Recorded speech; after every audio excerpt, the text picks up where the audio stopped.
Hey, good morning, everybody. This is David Pendleton, and this is going to be our pro walkthrough for the Golf Clash Curse Swamp Tournament 9-hole cup. So, just a small tournament this week. Gives us something to do while we're getting prepared for next week.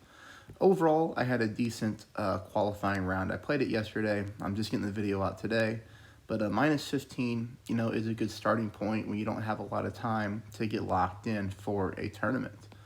But taking a look at the scorecard, it's a pretty consistent score, and I really think, we can build from here, as long as we hit perfect balls. But a minus 15, it gets us in the hunt. I've seen a couple better scores out there, but, overall I'm happy with where we're at. So let's go ahead and hop into the replays and talk about, how we're going to chase down a gold banner. So, as always, we start off with hole number 1. Now, hole number 1 is, a hole we've seen a lot. In fact, the Sunshine Glades is one of the courses that I'm pretty familiar with and pretty good at. But hole number 1, we just have to eagle this hole. And the game really couldn't make it any easier for us this time, giving us the exact win scenario we would always like to have on this hole. So tailwind mixed with crosswind blowing right to left. And the reason that we like that is because we need to hop over this bunker here and push our ball towards the hole. And the game gives us, that exact win scenario to do that. So as you saw, we play this at 20% elevation. And I take out a Titan. And I go max backspin combined with max left spin to the side. I make sure my target is over the sand. And you'll notice that I use half a ball of left curl. And I also set my target up in a position to where I can afford if I hit a great shot. And I'll show you what I mean. But anyways, we get this one to roll, nicely. Right next to the hole. Puts us for an easy putt for, obviously the eagle to start off the tournament. But with my target zone, like I was saying, look, I give myself about, 1 ring and a quarter of a ring distance between the fairway where my landing spot is and the rough. And I do that just in case I hit a great left. And obviously there's plenty of room on the right-hand side there for a great right.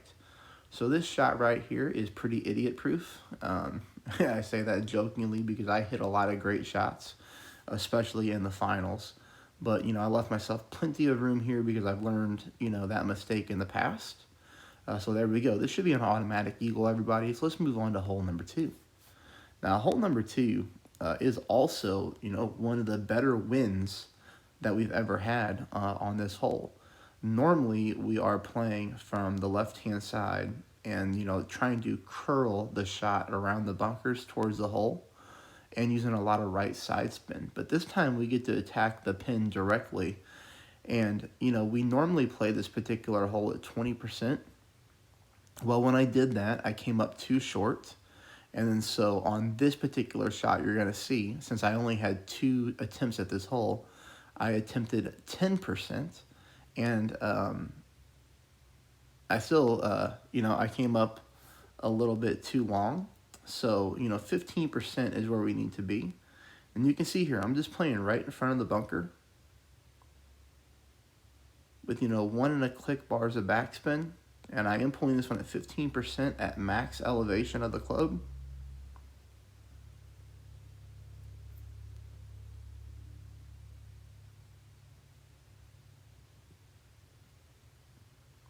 I'm happy we hit a lot of perfect balls yesterday on all my accounts. It gives us, a good idea of where we need to be. The elevation isn't going to be too big of a thing here. It's just going to be about finding the right backspin to attack the pin. So obviously I don't have this one dialed in. I don't have time to dial it in as I only have the finals left, like a lot of you. But, if we get a hole-in-one on this one, that's great. The good news is, we're not going to get a par on it, which I've already seen one opponent do, end up in the sand. So, this isn't a hole that I'm counting on. I might just be taking this one for a birdie and then looking to drop everything else. And there are a lot of drops out here. All right. Hole number 3 is 10% elevation, and then I push back up to max with a Titan ball.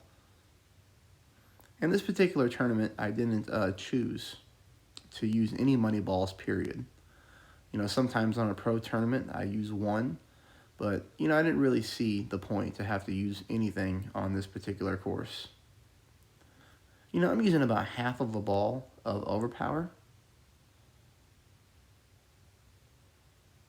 The thing with this hole is, you have to be confident in your overpower ability, because if you hit a great left, you're going to end up in the rough, and then you're going to have to hit a perfect ball out of the rough in order to get yourself onto the green or close to the green to save the hole. A great right would be better as long as you don't roll into that sand area there. Now, shot number 2, I ended up playing this one at minus 10% elevation, and I chose mid-distance of my club. And then I just apply the right spin into the hole and just leave my ball guideline right through the hole. So because this is one of my first attempts at at this particular shot, I line everything up dead center. And here you see that I pulled over the bullseye just because I was pulling into the sand where the rings get a little distorted. That just helps make sure you have the right ring count. And you can see the speed is really good. So we like the spin adjustment.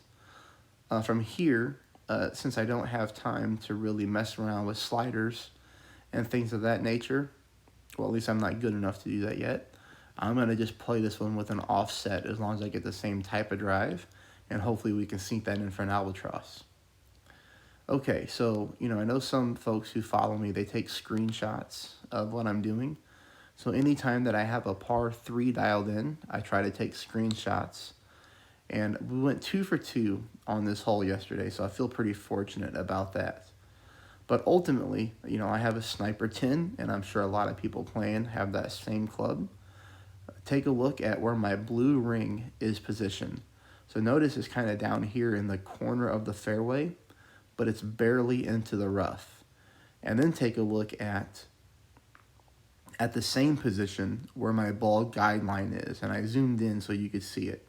My ball guideline is about 1 green square short of the pin, and I'm aiming directly at the hole. And you can see it's a little bit past, well, it's pretty much in the middle of that dark green square right before the hole. Now, this is my first attempt at this hole yesterday.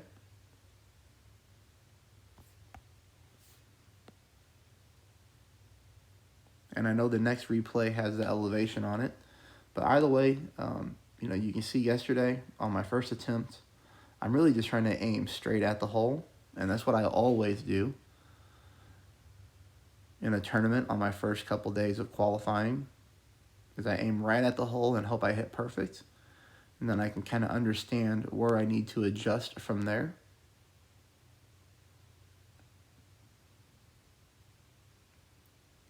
If anything on this shot, I am trying to favor the 1159 pull angle. It's not a heavy 1159. It just kind of flickers there. All right, so that was the first attempt with the hole-in-one. Now, the thing is, when you go out here, can you do it again? So this was my second attempt at it. This is only 4.5 wind. This one was 6.3. So there's a huge difference there. I end up, doing this one at 15% max distance of my club. But again, take a look at my landing position.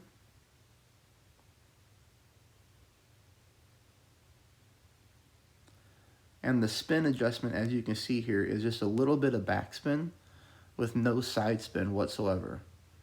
So I'm zooming in, trying to make sure that I got my spot right. And there I can tell that it's right. Remember, 15% elevation at max distance of our club. And we hit another perfect ball.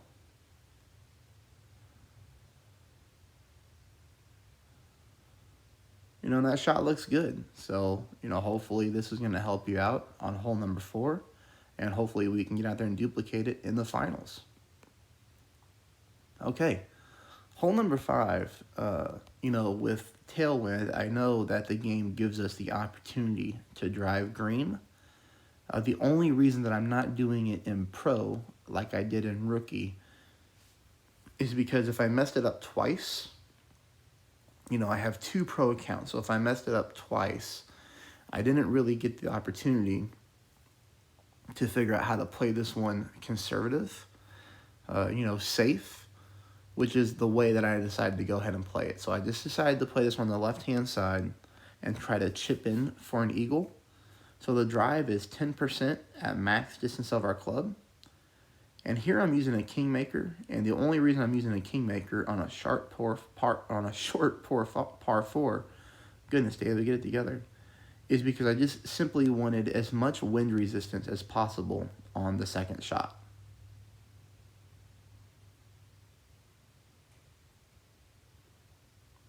And then I use a left curl until the left edge of my ball touches the left edge of the adjustment target.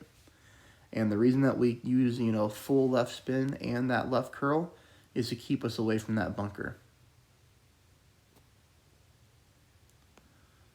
Now this is shot number 2, shot to pin at 0%. You know, this ends up being a really nice shot because we're at minimum distance of our thorn. So finding the correct adjustment for our rings is going to be very simple. As you can see here, I applied about 3 bars of backspin, let my ball guideline go directly into the cup. Again, a no elevation pull. And they must have redone this green because this green used to be super slopey and bouncy, but now it's pretty flat. So this may be, you know, in the future, a good way to go at this hole. Because that was a very nice roll for an eagle. And normally, like I said, that green is really weird. So they must have flattened it out or something. All right, so hole number 6. Yeah, this one's a little tougher because the albatross shot going this way is a little strange. It's a little difficult. But you can see here I'm using about 3 to 4 bars of topspin combined with max left side spin and a quarterback.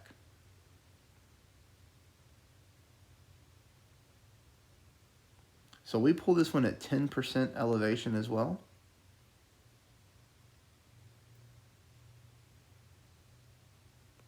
And then we go on to shot number 2. Now the weird thing about shot number 2 is, you know, I'm playing it with no elevation, but the weird thing is you can't pull your rings because of the wind angle. So the wind angle is a tailwind, and when you go to pull your rings, the bushes get in your way. So you have to push your rings instead, and I know a lot of people aren't good with that, but you know, it's one thing that you'll have to get better at, pushing your rings instead of pulling when you get in these type of situations.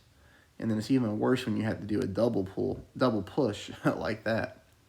But regardless, we still hit a perfect ball, and we clip the rough, no problem. And we just barely miss this albatross shot. So that's a pretty good way to attack the pin. But I wanted to show you one way my opponent went here. So this is my opponent's shot. This is obviously not mine. You know, but he's using a Thor's Hammer 6. You know, I would say you could do this with a Thor Hammer 5, an Extra Mile 8, 9, you know, whatever club. And because he's using a high wind resistance ball.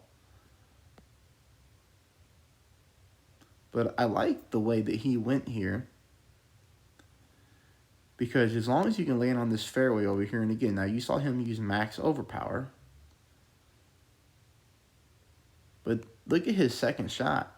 So his second shot, oh, sorry, I forgot I did that all on one replay. His second shot gives you the opportunity, if you have a better grizzly, for a rough bump here and try to aim into the hole, or to back it up here and do what looks like a really smooth bounce over towards the pin. So you can see here he left this one. If you take a look at his shot though, his ball guideline, you know, to me, it looks a little bit left of the pin, which I think he probably did that on purpose because you're getting a slight crosswind to the right. But overall, this was a good shot. It was a good attempt for day number 1. His speed is good. He just barely misses to the left. So I think I'm going to go ahead and copy that from now on. That looks like a lot better play than the one that I came up with yesterday. So there's 2 different ways to play that hole. So, you know, choose whichever one best suits your style. Now, hole number 7 here, this par 3 always gives us a good opportunity for a hole-in-one. I hope everybody's enjoying the video. I really do hope this helps you out. Please do me a favor and help me out. I'm approaching 1,500 subscribers, which is really freaking awesome. You know, I can't even believe I'm talking about that many people. But please subscribe if you haven't already done so. And please hit the like button for me. That would be greatly appreciated. And if you're one of those people who likes to help support, streamers like myself, I always put a link to my PayPal in the comment section. And I know it's just a small little 9-hole cup and the prizes aren't that great. But if you have a great finish and this video helped you out and you're able to do so, any donation size means a lot. So thank you very much in advance. So hole number 7, I play this one at 10%, and I play this one at max distance of my club. Looking for the rough bump here, which is always the way that we always attack this hole. Let's rewind it just a little bit and take a look at the spin, because I think that's going to be important. As you can see here, 2 bars of top and 1 bar of right side spin. And then I set it up. Now, the only thing I don't like here after my shot is I should have put my red ring more up on the fringe line instead of leaving it with fringe separating my target there. Because after I pull my rings at 15%, my ball comes up short of the pin, but it comes in right at the pin, which I like a lot.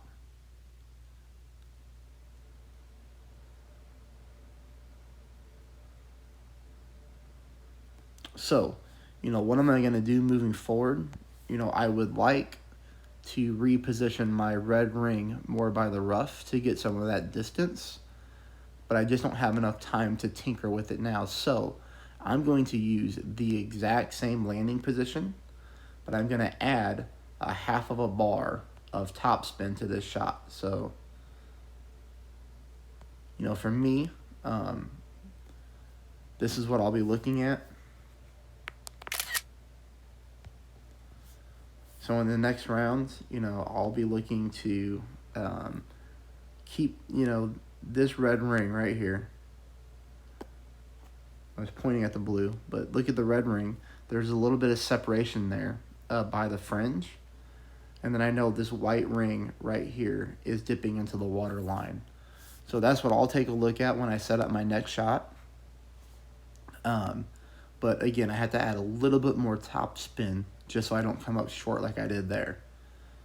And unfortunately, I only hit 1 perfect ball yesterday, 1 for 2 on that hole. Now, this is a little bit of a weird hole, and this might be one that, if you have a better play on it, I might need your help. With getting headwind, I'm not able to really try to drive green like we're able to do in Rookie. So I'm just laying up here from fairway to fairway. I use 10% elevation on both shots.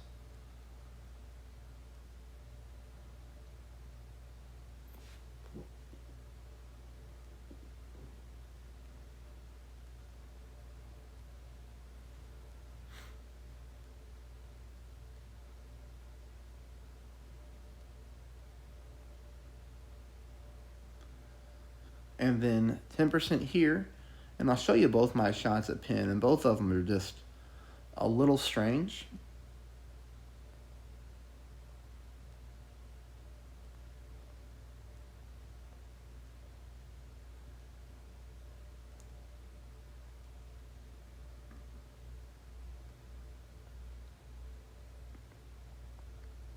With how short this particular hole is, I'd like to get this thing to drop.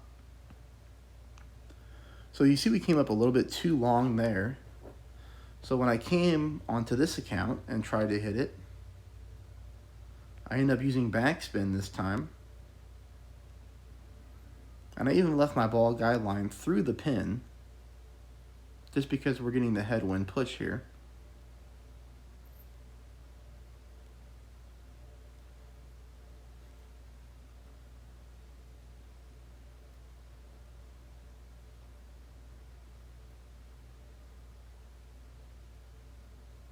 and the ball comes up significantly short. So maybe it's just a little weird green glitch, I don't know.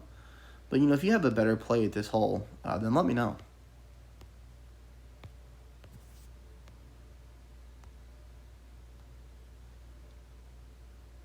And then we got to find hole number 9. So where is my hole number 9 at?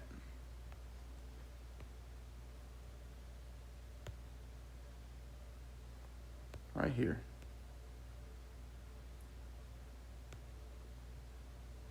All right, hole number 9.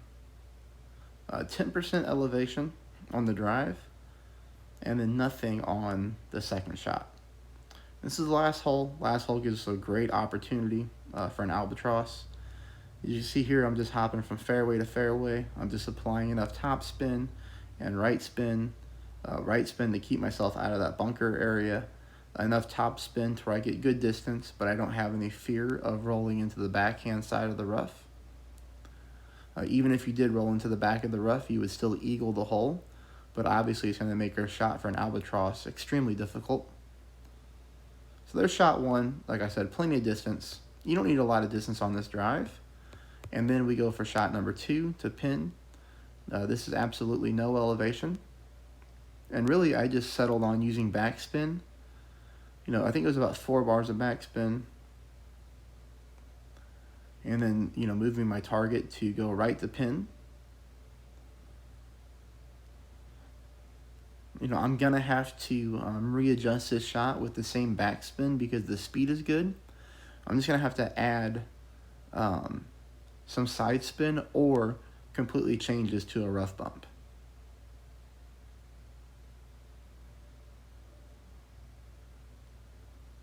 Because although the speed is good, you know, we missed it by about half of a green square to the right of the pin. And I can't really offset the shot from that particular angle because then my ball would be in the rough if I wanted to aim left. So I'm going to try to add a little bit of left side spin to this and see how that works out, or just go for a rough bump to start off with and see how smooth that looks. But anyways, this is enough material right here to help everybody get to the top of the standings in pro. Please subscribe, please hit the thumbs up, and let me know how you do. Thank you.